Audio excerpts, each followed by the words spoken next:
কাপড় চোপড় বলো এমন একটা জিনিস যে it should not overdo your personality, তুমি যা সেটাকেই যেন রিপ্রেজেন্ট করে। So I think that suits me, that suits my personality. So আমি পছন্দ করি, বাট নট দ্যাট আমি শাড়ি সালোয়ার কামিজ পরি না, আমি সেটাও করি, ব্যালেন্স করি।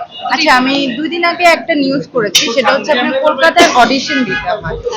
এটা সম্পর্কে আমাদের একটু ক্লিয়ার করে বলবেন? অ্যাকচুয়ালি কলকাতায় যে আসলে আমাকে ক্লাস 7-এ থাকতে ক্লাস থেকে নিয়ে বলেছিল যে এই মেয়েটা বিতর্ক করবে, তো আমি তখন প্রথম বক্তা হয়েছিলাম এবং সে আমাকে ডান্স করার জন্য, গান গাওয়ার জন্য, বিতর্ক করার জন্য, শি ইজ দ্য ওয়ান যে আমাকে ইন্সপায়ার করে। So I think my best teacher is Sehli madam.